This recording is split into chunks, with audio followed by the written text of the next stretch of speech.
Bonjour et bienvenue dans l'épisode 14 de la saison 2 de l'écriture d'un roman. Alors aujourd'hui, je vous parle d'auto-édition, de correction, de la fin de mon roman et de son côté romanesque, de temps, de réécriture, de premier jet, d'enjeux dramatiques et de bien d'autres choses. Bonne écoute à vous!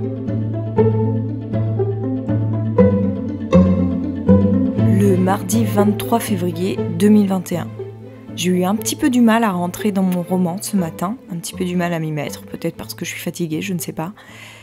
Et puis une fois que j'étais lancée, il était l'heure d'arrêter, donc un peu frustrant, comme tout le temps en ce moment. Là j'en suis à la 110e page, j'avais commencé à 103 ce matin, là j'en suis à 110, donc j'ai quand même plutôt bien avancé, sur 216. Oui, plus ça va et plus mon roman se condense. Donc ça c'est plutôt pas mal. Je voulais ajouter quelque chose à la scène sur laquelle je me suis arrêtée hier. Et en fait, l'inspiration n'est pas venue. J'ai pas trouvé ce que je pouvais dire de plus. Enfin, j'ai pas trouvé comment le dire plutôt. J'étais pas inspirée. C'était au début de ma séance et du coup, j'étais pas encore dedans. Donc bon, j'ai rien ajouté. On verra lors d'une prochaine lecture si j'ai l'inspiration qui me vient. Mais là, il y avait rien qui me paraissait transcendant. Donc j'ai laissé tel quel. Je suis pas sûre que ça manque vraiment. Et ça aurait permis d'ajouter quelque chose, une double lecture, mais bon, est-ce que c'est vraiment utile ? Donc là, je suis contente parce que ça y est, j'ai dépassé la moitié. Il me reste 106 pages sur lesquelles travailler. Donc j'ai pas recompté, mais je suis encore dans les temps, puisque moi, je compte une moyenne de 5 pages par jour et là, j'en ai fait 7. Donc je suis toujours dans mon timing. Le mercredi 24 février 2021. Bonne séance encore aujourd'hui où je n'ai pas vu le temps passer. Ça va trop vite là tous les matins, j'aimerais bien prendre plus de temps. Peut-être qu'il faudrait en fait que je prenne plus de temps vu que là je suis sur la fin. Autant en terminer au plus vite. Ouais, je vais réfléchir à la question pour les prochains jours, pourquoi pas. C'est pas très raisonnable par rapport à mon travail, mais ça fait tellement longtemps que je suis sur ce texte, il faut que j'arrive au bout. Alors il y a une question qui m'est venue aujourd'hui par rapport au déroulement de l'histoire, et je me demande si j'aimerais pas revenir quand même avec des éléments de l'ancienne version, et ce qui me ferait à nouveau changer le plan de mon histoire, mais parce que j'ai le sentiment que dramaturgiquement parlant, mon ancienne version est peut-être un petit peu plus forte. Enfin, j'ai des éléments qui sont beaucoup plus romanesques. Vous savez, on dit dans la construction d'un récit qu'en gros, vers la fin, il faut qu'on croie que tout est perdu pour le héros et à la dernière minute, il arrive à trouver une solution pour s'en sortir. Et je me demande si ça serait pas bien d'accentuer un petit peu ça dans mon livre. Je ne suis pas sûre d'avoir vraiment cet élément, alors qu'avec l'ancienne version, je l'avais peut-être un peu plus. Je suis en train de réfléchir à ça, après j'ai pas non plus envie de tout rechanger encore une fois, mais pourquoi pas, après avoir fait la réécriture entière, de faire une seconde version avec l'ajout de cet élément pour voir après la version que je préfère. Bon, je vais voir si vraiment ça me titille les prochains jours. Si c'est le cas, je le tenterai, sinon je laisse comme ça et je l'envoie tel quel. Parce que ça serait un peu bête d'envoyer une version telle quelle aux maisons d'édition en me disant non, c'est l'autre que j'aurais dû envoyer. Mais si je tente de faire une autre version, je me retrouve encore à devoir attendre avant d'envoyer mon manuscrit. Bon, après, depuis le temps que je suis dessus, ça sera un petit peu bête de tout précipiter parce que je suis impatiente. Mieux vaut tester toutes les pistes qui se présentent à moi avant de l'envoyer, plutôt que de l'envoyer et de regretter de ne pas avoir envoyé la version que je préfère. Et de me dire que peut-être c'est ça qui fait que j'ai été refusée si jamais je suis refusée de partout. Mais je sais en même temps qu'un éditeur peut très bien me demander, si jamais je suis prise, si jamais j'attire son attention, il peut très bien me demander quelles sont les autres versions de mon livre, et dans ces cas-là, voir avec lui la version qui est la meilleure. C'est ce qui s'est passé d'ailleurs dans le podcast Primo pour une des auteurs. Son éditeur lui a dit il faut que tu mélanges la version 3 avec la version 4 de ton livre, un truc comme ça. Et donc elle a dû réécrire une 5e version qui mélangeait ces deux versions précédentes. Ce genre de choses pourrait éventuellement m'arriver, mais ça serait bête de reconstruire une autre version après avoir envoyé mon manuscrit aux éditeurs et de me rendre compte que cette autre version est finalement la meilleure. Est-ce que ça va vraiment changer le regard d'un éditeur sur mon texte ? Ça, c'est une autre question.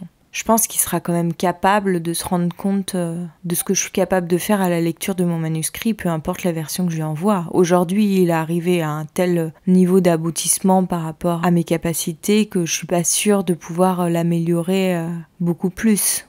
Bon, c'est à réfléchir. En ce moment, je suis en train d'écouter un nouveau podcast, que j'ai bientôt terminé d'ailleurs, ça s'appelle Le Chat de l'écrivain, je sais pas si vous connaissez, et je trouve qu'elle est pleine de bons conseils en ce qui concerne l'écriture. C'est souvent très très clair parce qu'il y a toute une réflexion autour. Elle ne donne pas des conseils en disant il faut faire ça, elle explique pourquoi c'est bien de faire comme ça. Et c'est hyper intéressant et assez inspirant. Donc là, je me les suis tous écoutés ces derniers jours. Alors vous allez vous dire mais en fait je ne fais que ça, d'écouter des podcasts. Mais il faut savoir que j'ai presque arrêté d'écouter de la musique. Dès que je fais une activité, que ce soit la cuisine, manger, parce que souvent la journée je prends mes repas toute seule, ou même quand je vais courir, faire mon footing, et ben au lieu de me mettre de la musique, je me mets des podcasts. Ce qui fait que je baigne dans un flot permanent de paroles autour de l'écriture. C'est ma manière de fonctionner, je trouve que ça me nourrit en permanence. C'est hyper riche. Et donc, pour en revenir à ce podcast, c'est plutôt destiné aux auteurs auto-édités ou ceux qui cherchent à se lancer dans l'auto-édition. Et donc du coup, ça m'aide aussi à revoir mon point de vue, mon jugement sur l'auto-édition. Même si je pense que oui, il y a forcément des pépites. C'est pas pour rien que les maisons d'édition traditionnelles, j'entends, gardent un œil ouvert aux auteurs auto-édités. Mais en fait, il y a deux choses qui me perturbent là-dedans et pourquoi c'est pas encore un choix que j'ai envie de faire. Déjà, j'ai le sentiment que pour être un écrivain reconnu, j'ai le besoin, en tous les cas en ce qui me concerne, j'ai le besoin de me faire adouber en quelque sorte par une maison d'édition traditionnelle. Le jour où j'aurai été éditée de façon traditionnelle dans une maison d'édition, alors peut-être je pourrais aller voir du côté de l'auto-édition parce que j'aurai, entre guillemets, une carte de visite. Ça, c'est la première chose. La deuxième chose, c'est la plateforme Amazon, qui est quand même la plateforme la plus utilisée pour l'auto-édition. Alors je sais que c'est pas la seule, il y a Librinova aussi qui propose des services en auto-édition. Mais bon, je me suis jamais trop renseignée sur la question, donc je suis pas la personne la plus à même de vous parler de ça, mais je vous donne mon point de vue perso. Je boycotte un peu Amazon, quoi. Si je peux acheter les choses ailleurs, je vais ailleurs. Et donc passer par cette plateforme pour me faire éditer, ça me pose des questions éthiques. Voilà. Et ça, je sais pas, j'ai l'impression qu'il n'y a pas beaucoup d'auteurs qui se préoccupent de ça. Ça me questionne, mais bon. Ensuite, je pense que quand on est auto-édité, faut faire un gros travail de communication et je vous avoue que c'est pas du tout mon fort, la communication.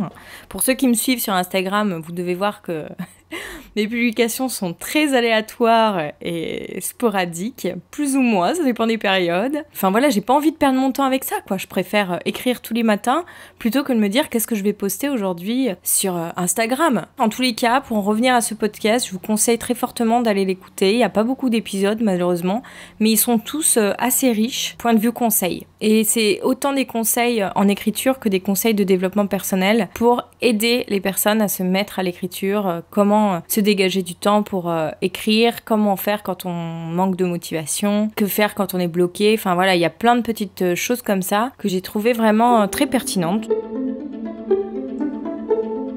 Le jeudi 25 février 2021. Séance pas super productive aujourd'hui. En fait, j'ai surtout fait des recherches dans le corps de mon texte.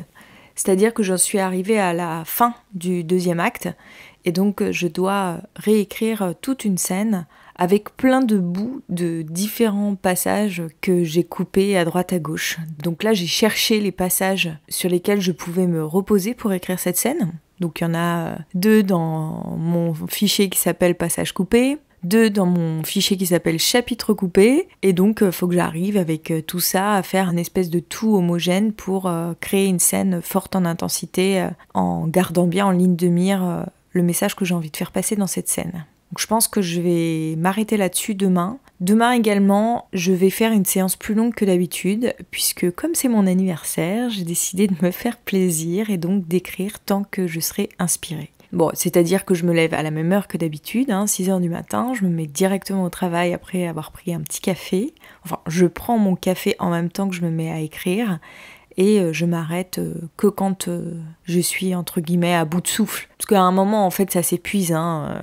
Généralement quand je laisse faire les choses ça prend de 3 heures, parfois 4 heures, mais c'est quand même plus rare. Au bout d'un moment je suis quand même obligée de faire une pause. D'ailleurs ce matin je sais pas si c'est la fatigue parce que je me suis couchée plus tard hier soir, mais j'étais moins dedans.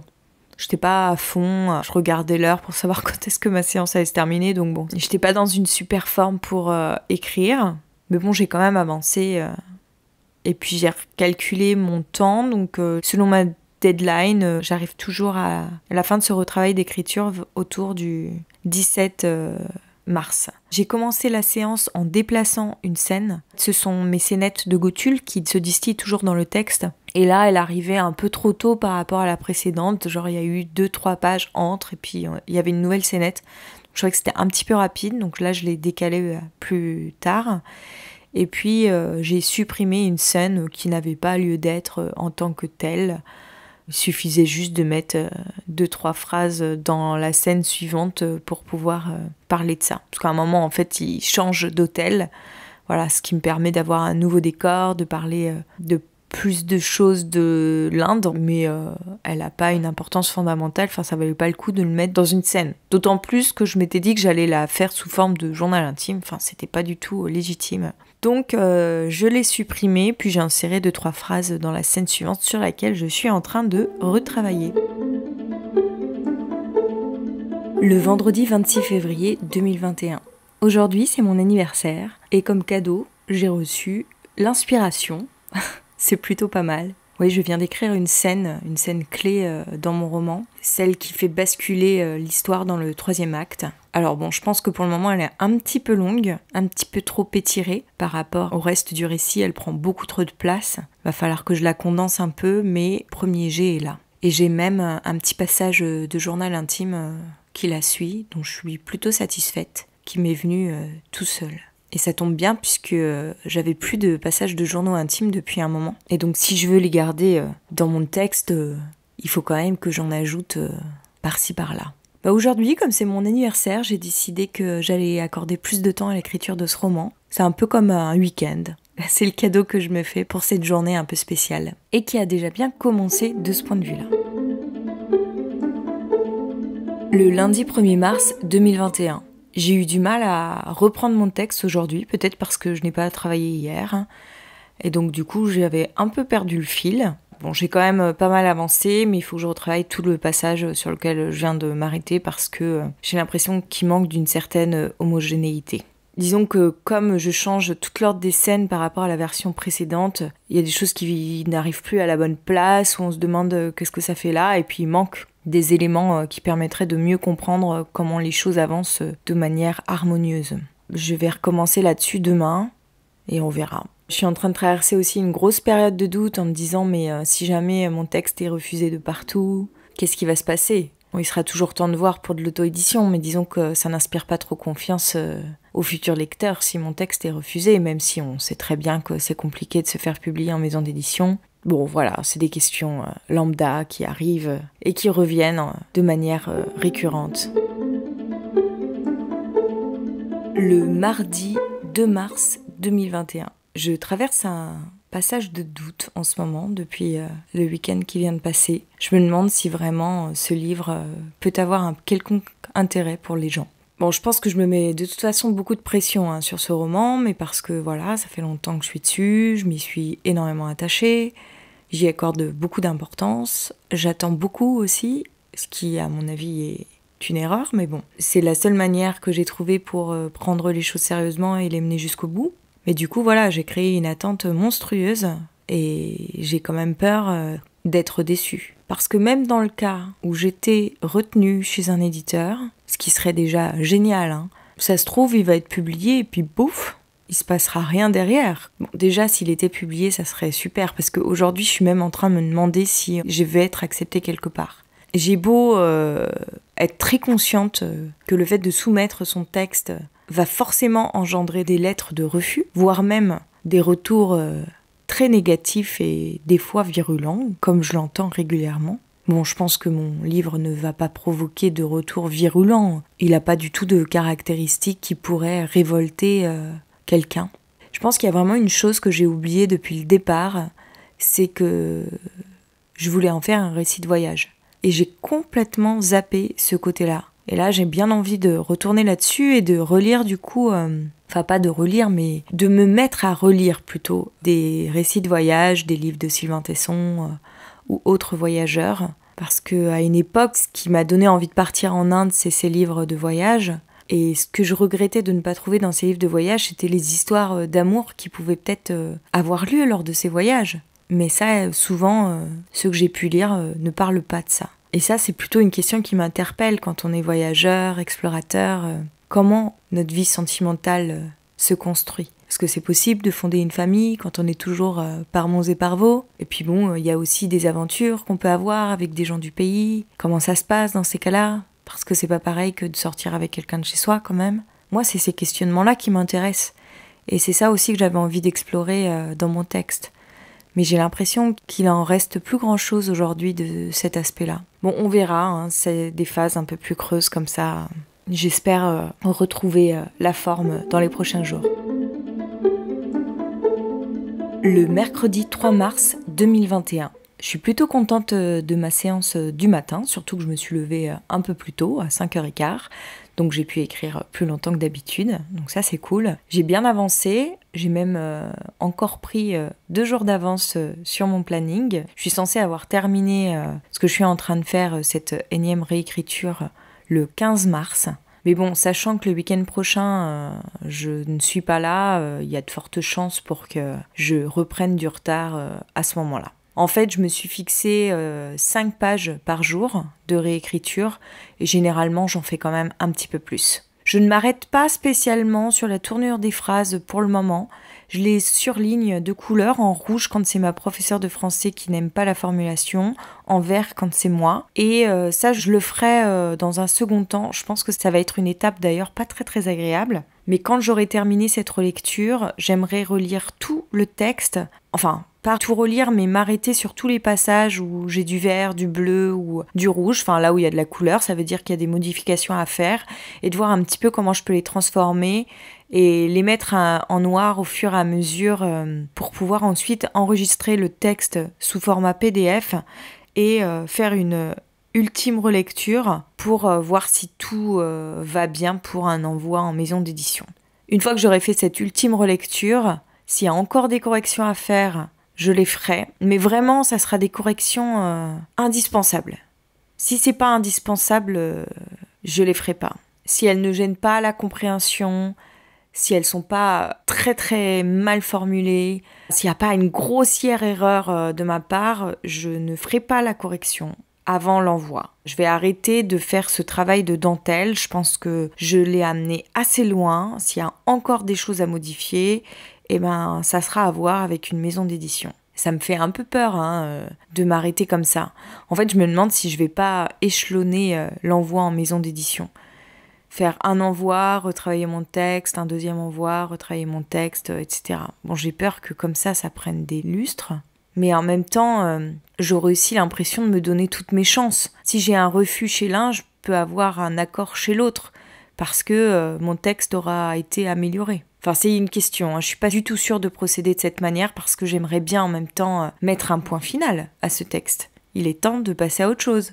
Même s'il n'est pas parfait, même s'il ne correspond pas tout à fait à l'idéal du roman que j'avais envie d'écrire.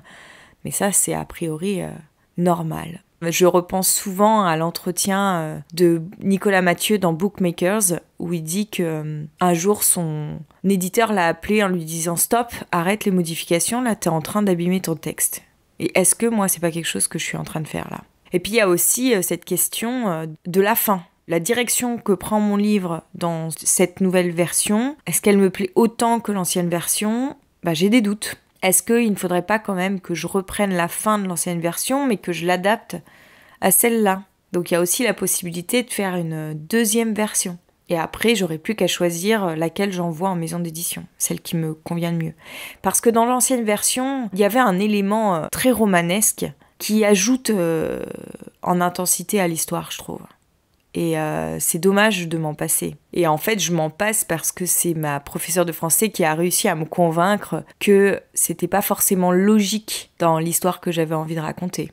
Mais est-ce que c'est vraiment moi qui ai fait le choix? Si, c'est quand même moi qui ai fait le choix de m'en défaire parce que elle me l'a proposé plusieurs fois. À chaque fois, je disais non jusqu'à ce que je comprenne quelle était l'histoire que j'avais envie de raconter. Et là, d'un coup, ça m'est apparu être une évidence. Mais disons que c'est quelque chose qu'elle m'a proposé. C'est pas moi qui en ai tiré cette conclusion par moi-même. Et puis en plus, il y a autre chose qui me perturbe, c'est que je sais que cette fin a toujours été un peu inattendue pour les différents lecteurs qui m'ont lu. Et il me semble que c'est quelque chose qu'ils appréciaient plutôt. Donc c'est peut-être dommage de m'en passer. Est-ce que je m'enlève pas là un rebondissement qui peut faire flancher la décision d'un éditeur, quoi? C'est la question que je me pose. Peut-être vous devez vous dire, mais en fait, faut qu'elle arrête de penser aux éditeurs en écrivant. Mais il faut savoir que mon texte, au départ, je l'ai pas du tout écrit en pensant aux éditeurs, hein. C'est que depuis que je suis en travail de réécriture, que là, l'idée de l'éditeur est un peu omniprésente. Parce que la réécriture, c'est pour eux que je la fais, en fait. Parce qu'ils seront mes premiers lecteurs. Puis si à un moment on a l'intention de se faire publier, je pense qu'on est un petit peu quand même obligé de faire attention à ce qu'un éditeur peut aimer ou non dans un texte. Après, je vais pas du tout adapter mon roman en fonction des maisons d'édition dans lesquelles je vais l'envoyer, hein. Je vais plutôt regarder quelles sont les maisons dans lesquelles je peux l'envoyer, mais bon, c'est de la littérature blanche, donc je peux l'envoyer partout, hein. Enfin, presque. Parce qu'il n'y a pas de maison d'édition auxquelles je corresponds plus qu'aux autres.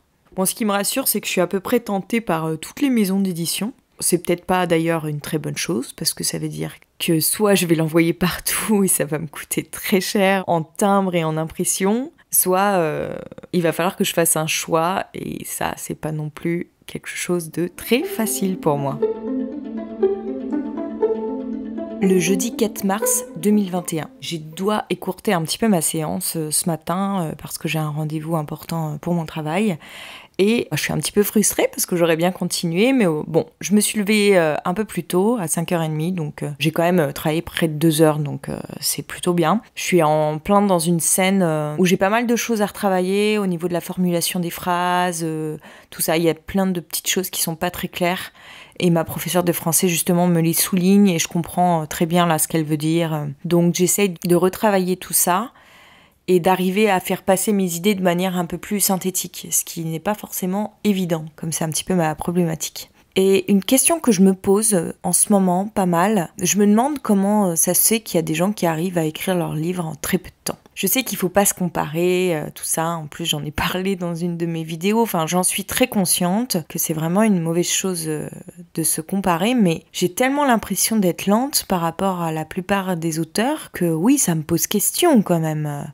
J'écoute beaucoup d'entretiens avec des écrivains, écrivaines, parce que c'est quelque chose qui me passionne, de découvrir un peu les secrets de fabrication, les processus créatifs de chacun. Et donc j'écoute tout ce qui me tombe sous la main à ce propos. Et souvent, ils prennent que quelques mois à écrire leur livre, et puis quelques mois de réécriture, et c'est fini.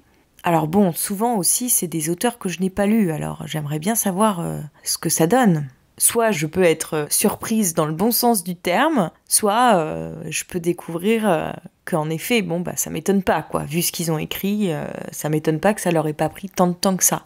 Ça, c'est vraiment une question que je me pose, quoi. Est-ce qu'on peut écrire un bon livre en quelques mois ? J'arrive pas trop à me rendre compte. Alors bon, il y a forcément des gens qui sont plus talentueux que moi au niveau de l'écriture, ça c'est évident, qui ont une facilité à manier la langue que moi je n'avais pas au départ. Autant j'avais des facilités avec le dessin. Si j'avais travaillé dans ce secteur-là, je pense que j'aurais pu vraiment me détacher des gens parce que j'avais un don. C'est vraiment ce qu'on appelle un don, quoi. Je dessinais très bien. Autant pour l'écriture, ça n'a jamais été une évidence. Du coup, je pense que par rapport à certaines personnes, ça me demande beaucoup plus de travail. Mais de là à passer du simple au double, au triple, au quadruple même, ça me pose quand même question. Alors après, quand on parle d'écriture, qu'est-ce qu'on entend par là ? Est-ce que c'est juste l'écriture du premier jet ou la réécriture ? Parce que là, moi, je vous parle de l'écriture de mon roman, mais en fait, depuis le départ, je vous parle que de réécriture. Mon premier jet, ça fait longtemps qu'il est sorti, ça fait longtemps qu'il a été mis sur le papier. Là, je ne fais que de la réécriture. Mais comme mon premier jet était vraiment un espèce de brouillon infâme, Ma réécriture, c'est aussi beaucoup d'écriture. Et j'arrive pas à me rendre compte de la différence que font les personnes entre le premier jet et la réécriture. Il y a une confusion en fait. Beaucoup de gens se disent « Ah, je suis super contente, j'ai terminé mon premier jet. » Mais quel est le travail qu'ils ont fait dans ce premier jet ? Est-ce qu'ils se sont arrêtés sur chaque phrase, sur chaque paragraphe ? Est-ce qu'ils n'allaient pas plus loin tant qu'ils n'avaient pas réglé les problèmes qui se posaient à eux ? Ou est-ce qu'ils ont juste mis sur le papier les pensées, les mots qu'ils avaient dans la tête, l'histoire qu'ils avaient envie de raconter ? Parce que là, je suis en train d'écouter le podcast d'une autrice et elle explique que la réécriture, pour elle, ne doit pas durer plus de 2 mois. Mais alors, qu'est-ce qu'elle a fait à l'écriture ? Parce que déjà, son écriture, ça lui a pris 2-3 mois. Pour une réécriture de 2 mois, mais comment elle s'y est prise ? Je serais curieuse de savoir ce qu'elle a écrit. Enfin, ça, c'est vraiment quelque chose qui me questionne beaucoup. Et vous, quel est votre avis sur la question ? Comment vous faites avec votre premier jet ? Est-ce que dans votre premier jet, c'est juste la mise sur le papier de votre pensée ? Ou est-ce que votre premier jet est déjà extrêmement travaillé ? Comment vous considérez la réécriture ? Beaucoup de personnes aussi estiment que la réécriture, c'est un peu fastidieux. Alors que pour moi, comme vous avez pu vous en rendre compte, c'est là où le projet prend son ampleur, prend toute sa profondeur. Vous, comment vous voyez ça ? Comment vous envisagez la réécriture ? Est-ce que vous êtes organisé pour cette réécriture ? Après, c'est sûr que je suis pas quelqu'un de très organisé. Peut-être que j'aurais gagné énormément de temps si j'avais été plus méthodique. Certainement. Ouais, mes questions sont innombrables à ce sujet. Donc, si vous avez des réflexions à partager avec moi... n'hésitez pas à venir me retrouver sur Instagram, @AureliaHorner. Ça m'intéresserait beaucoup d'avoir votre avis sur la question. Le vendredi 5 mars 2021. À nouveau, je suis pleine de doutes. Je me demande si vraiment mon histoire peut intéresser qui que ce soit. J'ai l'impression que les enjeux de mes personnages sont un peu fades et que du coup, ça rend l'intérêt du roman très limité. Ou alors les choses évoluent trop lentement, ce qui fait que on s'endort un peu. Et puis comme j'ai enlevé tout le côté un peu plus romanesque de ma fin précédente, qui rajoutait une tension, là ça devient un peu plat en fait, sans ça. Je pense qu'il faut vraiment que j'écrive une seconde version en gardant l'ancienne fin et voir après ce que je préfère. Parce que dans un cas, je respecte une certaine vision du monde que j'ai. Dans l'autre, je la trahis, mais trahis c'est un bien grand mot quand même. Je la transgresse, j'ai pas le mot qui me vient. Dans l'autre cas, je biaise un petit peu là-dessus, mais en même temps, j'écris quelque chose de plus romanesque. J'ai peur en fait qu'on s'ennuie sans ça. Là, par exemple, je suis en train de lire Germinal d'Émile Zola, et on comprend clairement les enjeux des personnages. Au début, moi, un livre qui va parler de grève, mais franchement, j'avais absolument aucune envie de le lire. Sauf qu'en fait, il nous fait plonger dans tout un univers, comme si on partait en voyage avec lui dans un autre pays, une autre culture, avec d'autres traditions. C'est un petit peu comme ça que je l'ai pris, cette lecture, en me disant que voilà, il allait me faire voyager, il allait m'évader, parce que finalement, cette plongée dans l'univers des mineurs, plus qu'une plongée dans une autre époque, on a vraiment l'impression de changer de pays, C'est tellement éloigné de nos conditions de vie actuelles que c'est un autre monde qu'il propose à nos yeux. D'ailleurs, c'est intéressant que je lise ce livre pour alimenter et agrémenter ma réflexion sur mon propre projet d'écriture. C'est pas pour rien d'ailleurs que ma prof de français m'a proposé cette lecture. Donc voilà, un livre sur la grève, un livre social comme ça, moi a priori c'est pas du tout quelque chose qui m'intéresse. Tout ce qui est ce genre de sujet de société, ça me barbe un peu. Enfin on en fait déjà tellement en fait. Enfin je sais pas, ça m'intéresse pas plus que ça. Et là, il nous fait tellement bien rentrer dans l'univers des mineurs, on comprend tellement bien leur monde de vie, la description est tellement réaliste, les enjeux sont si clairs que... on se met à leur place et qu'on n'a que envie de les défendre et de les suivre et de savoir ce qui va leur arriver. On est inquiet pour eux, on appréhende la suite, on se demande comment tout ceci ça va se terminer. Parce que ça tombe bien, je ne connais pas la fin de Germinal. Donc je me pose vraiment la question de ce qui va advenir de ces mineurs et je suis inquiète pour eux. Et si je compare ça à mon roman, je suis pas sûre qu'on s'inquiète tant que ça pour Olivia, parce que si elle n'arrive pas à atteindre son objectif, les enjeux ne sont pas de cet ordre. C'est pas une question de survie. Faudrait que je voie en fait si dans d'autres livres, parce qu'il y a plein de livres où les enjeux ne sont pas une question de survie puis qui sont intéressants quand même, donc on n'a peut-être pas besoin d'en venir à cette extrémité pour se sentir concerné. Ouais, je sais pas, il y a encore un truc qui marche pas, quoi. Ça me saoule, je sais pas quoi faire, quoi. Peut-être que c'est pas la bonne histoire, que... Ouais, en même temps que je suis en train de réfléchir, qu'est-ce que je peux faire pour améliorer ça. Bon, peut-être que c'est juste mon point de vue d'aujourd'hui qui se désespère un peu, mais je me débat depuis tellement longtemps avec ce texte. Et quand j'ai le sentiment de l'avoir mené au bout, il y a toujours quelque chose qui me plaît pas. Est-ce qu'on peut concrètement proposer un texte à des maisons d'édition s'il y a déjà quelque chose qui nous plaît pas ? Peut-être aussi que c'est normal que ça me plaise plus parce que je le connais trop par cœur et que du coup, je m'en lasse. Peut-être c'est ça aussi. Ça me semble hyper bateau parce que ça fait 10 000 fois que je le relis. Peut-être c'est juste ça le problème. Et en fait, je m'y attache quand je retombe sur des passages que je viens tout juste d'écrire et j'ai l'impression du coup que c'est nouveau. Alors j'apprécie parce que c'est nouveau, mais que ça n'a rien à voir avec le fond même du texte. Je sais pas si je suis très claire, mais... Bon, je vais laisser reposer tout ça, on va voir demain dans quel état d'esprit je suis. Je ne sais pas si je vais avoir le temps d'écrire demain, ça dépendra de l'heure à laquelle je me lève, parce que je pars en week-end, donc je ne serai pas forcément très disponible ces prochains jours pour écrire. La suite au prochain épisode. J'espère déjà que celui-là vous a plu. Si c'est le cas, n'hésitez pas à me laisser un commentaire sur Apple Podcast ou à m'envoyer des messages ou à me suivre sur Instagram @AureliaHorner. Je serai ravie d'échanger avec vous. Merci infiniment pour votre écoute et on se retrouve vendredi prochain pour la suite de mes aventures d'écrivaine en herbe. Bon week-end, bonne semaine et à vendredi.